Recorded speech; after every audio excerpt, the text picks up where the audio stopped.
예수님께서 창조한 이 나무나 식물들은 환경이 햇빛이 없고 비가 너무 없으면 나름대로 스트레스도 받고 생존을 위해서 애를 쓴다는 거예요. 그래서 아마 식물적 불안이 있다고 보는 거죠.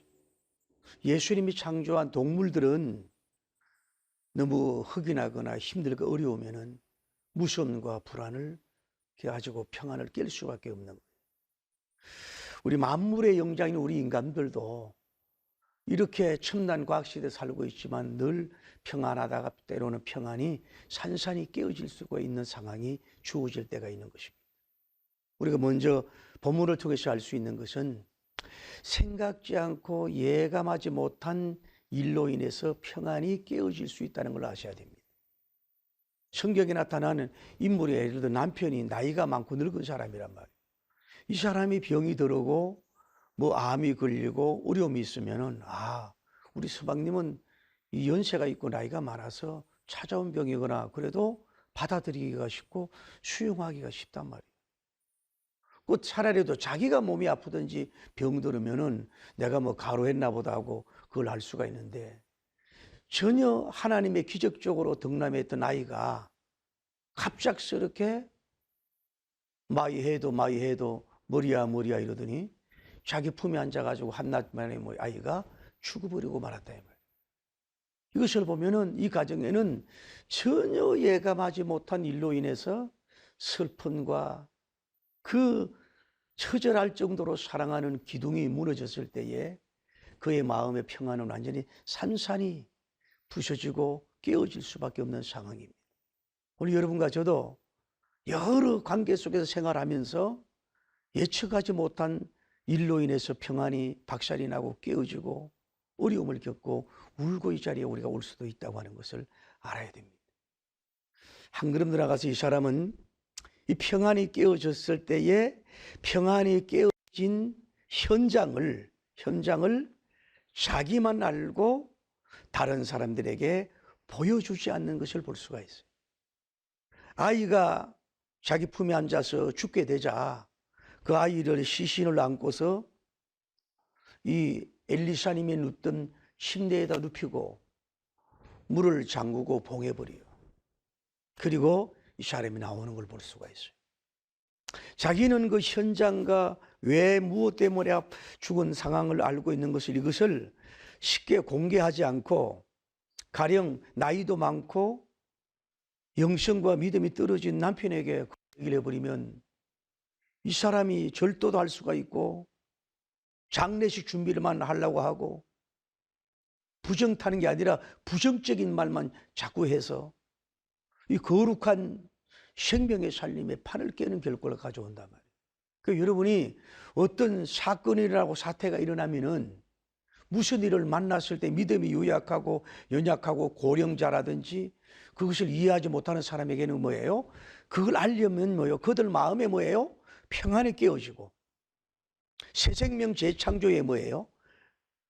부정적인 말을 하고 이 판을 깨는 존재가 나타나기 때문에 혼자만 고이 간직하고 보여주지 않는 이런 지혜로운 행동도 여러분이 갖는 것이 필요한 줄 믿습니다. 여러분 다시 말하면 평안이 깨어지면 나만 평안이 깨어지고 나만 힘들으면 되는데 애매한 다른 사람들까지 그것을 넋두리처럼 말하고 떠들어서 그 사람들마다 평안을 깨는 너무 가벼운 우리의 행동들이 되지 않기를 예수님 이름으로 간절히 축복합니다. 그리고 한 걸음 나가서 이 사람은 평안이 깨졌지만 위대한 침묵으로서 지금 평안을 바라보고 있는 모습을 배워야 됩니다. 여러분 한번 이 여인 속으로 한번 생각이 들어가 보세요. 이 무녀 동남인데 자기 심장보다 더 사랑하는 아들인데 어떤 재물이나 무엇보다도 늦게 얻은 늦둥이에 대한 애정도가 깊고 넓은데 이 아이가 무슨 암에 걸린 게 아니라 죽으려고 하는 상태가 아니라 뭐예요? 지금은 뭐예요? 운명을 했어요. 죽어버린 상황이면 웬만한 사람이면 울고 불고 절도하고 쓰러지고 나팔 불고 막 뒹굴고 오열하고 난리 법석을 하고 그렇게 더들 거 아닙니까? 그런데 이 사람은 무슨 마음에 감지감이 있는지 입을 굳게 다뭅니다. 위대한 침묵을 합니다. 남편에게도 낌새를 차릴지라도 전혀 말하지 않습니다. 데리고 가는 사안에게도 뭐예요? 왜 무엇 때문에 갈멜산으로 가는지 말을 하지 않는 침묵하고 있는 이 존귀한 여인을 우리가 여기서 만날 수가 있습니다. 사랑하는 성도 여러분, 저도 이 말씀에 많은 은혜를 받았습니다만 평안시에는 막 긍정적이고 믿음적이고 창조적이고 생산적인데 무슨 사건이 일어나고 무슨 일들이 벌어지고 감당 못할 일, 하늘이 무너지고 땅이 꺼진 일이 일어나면은 막 부정적인 말을 토하고 막 원망을 하고 막 눈물을 흘리고 막 나팔을 불고 떠들고 가볍게 막 난리법석을 하는 경우가 있는데, 이 사람은 자기 생에 가장 쇼킹하고 충격적인 일을 맞았는데도 불구하고 뭐예요? 무슨 믿는 구석이 있는지 몰라도 입을 굳게 다무는 영적인 거성이요 어마어마한 사람을 여기서 볼 수가 있습니다. 여러분, 말로 자기도 무너지고 남도 무너집니다.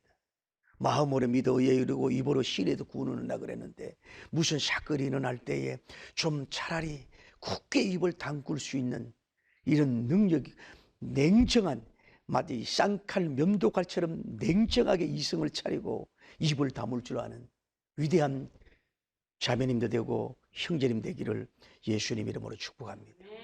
그리고 한 걸음 더 나가서 평안이 깨지는데도 불구하고 평안을 선포하는 영웅을 여기서 우리가 만날 수 있는 거예요. 심수하게 문을 닫고 나와서 남편 보고 그대여 낙이 하나를 말이 나오고 사안을 낙에 붙여주시오. 아니, 오늘 초하루도 아니고 오늘 안식일도 아닌데 왜 명산 갈멜산에 가고 엘리사님을 만나러 왜 가요? 이랬을 때 일어났던 모든 일들에 대해서 한마디 얘기 안 하고 뭐라 그럽니까? 웃으면서 평안입니다. 속은 무너지고 피멍이 들고 아들을 죽어서 이 보자기로 듣고 나왔는데 그 심장이 얼마나 부들부들 떨리겠어요. 그런데도 태연한 모습을 가지면서 남편 보고 평안입니다, 샬롬입니다라고 선포하는 이 영웅적인 모습이 삼위일체 하나님이 볼 때 얼마나 감동입니다. 평안이 아니에요. 이건 저주와 같이 죽음이에요. 어둠인데 뭐라고 얘기해요? 햇살 같은 밝은 평안이라고 입으로 선포하는 것을 볼 수가 있는 겁니다. 그리고 그 나귀를 타고 가면서 아무에게도 인사도 하자고 말을 하지 말아라. 내가 문출하고 수답하기 전에는 심숙하게 갈멜산 명산 엘리사님을 찾아가라고. 그래서 막 재촉해서 가는데 이 사람이 말발굽 소리가 들립니까? 낙이 말발굽 소리가 들리면 천지 모든 아름다운 풍경이 아무것도 안 보이면서 누구에게도 말하지 못하고 고개를 숙이면서 가는 거예요. 그래서 멀리서 엘리사님이 바라보고 나서 저 수림 여인 아니냐, 존귀한 여인이 아니냐, 게하시 얼른 가서 질문을 해라. 빨리 달려가서 하는 얘기가, 첫째, 너가 평안하냐? 둘째, 내 남편이 평안하냐? 셋째, 내 아기가 평안하냐? 먼저 상위에부터 아래로 영적이 있는 사람부터 먼저 여인의 평안을 묻습니다. 남편의 평안을 묻습니다. 아가의 평안을 묻습니다. 이랬을 때 이 여인은 우셨는지 모르지만은 게하시 보고는 예스, 피스, 평안입니다. 평안을 선포한 것을 볼 수가 있어요. 그리고 이제 다 왔을 때 엘리사님의 그 다리를 부둥켜 안고, 내가 아이를 달라고 했습니까? 그 아이가 이제 죽었습니다라고 했을 때 엘리사님이 게하시야, 너는 허리띠를 매라. 그리고 내 지팡이를 들고 달려가서 죽은 아이의 머리에 얼굴을 대라. 그리고 먼저 손발대를 보는 것 같아요. 이 여인이 나는 죽어도 당신 곁을 떠나지 않겠습니다. 그래서 엘리사님도 같이 갑니다. 나귀를 엘리사님이 탔는지 자매님이 탔는지 몰라도 막 가는데, 게하시가 가서 지팡이를 대도 죽은 아이가 눈도 깜짝하고 움직이질 않아요. 내려와서 전혀 깨지 않습니다. 그가 올라가서 그에게 간절히 기도하다가 2차로 그의 눈과 그의 눈과 그의 입과 그의 입과 그의 손과 그의 손과 그의 심장과 그의 심장과 그의 발과 그의 발을 6차 전인적인 포옹암수를 얼마나 진하게 하였는지 몰라요. 이런 기도는 처음이에요. 성경에 나타난 기도. 그런데 막 몸이 좀 따뜻해지는 역사가 일어납니다. 그래서 이제 그 방을 두 바퀴나 이렇게 라운딩을 하면서 다시 가서 엎드려서 기도하는 역사가 이루어질 때 이 사람이 갑자기 7번째 치기 하면서 벌떡 일어나는 놀라운 소생의 역사가 이루어진 줄을 믿습니다. 할렐루야. 여러분, 우리가 여기서 알 수 있는 것은 엘리사님 같이 그렇게 영광과 권능이 있는 종인데도 불구하고 그렇게 긴 시간을 진액을 빼며 기도하면서 그 시체를 나눴단 말이에요. 시신을 포옹했다 이 말이에요.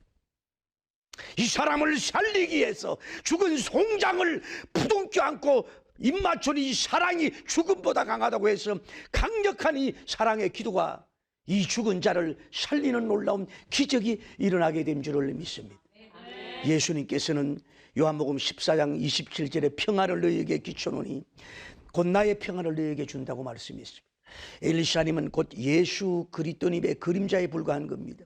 여러분이 예수 그리스도님의 그 발등상을 부여잡고 예수님에게 떠나가지 않는 마치 야고님의 자세로서 부둥켜 안고 그와 연합한 가운데서 우리가 그렇게 오기야 금이했던 청작이 백작이와 같은 것이 박산이 나고 삼산 깨어지고 평안이 깨어졌을 때도 주님 앞에 나와서 주여 나에게 평안을 주시옵소서.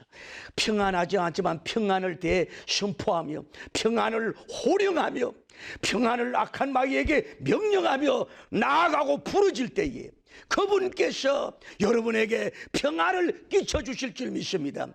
그분의 평안을 여러분에게 안겨주셔서 영육의 모든 평안의 전임적 역사가 일어나기를 예수님 이름으로 축복합니다.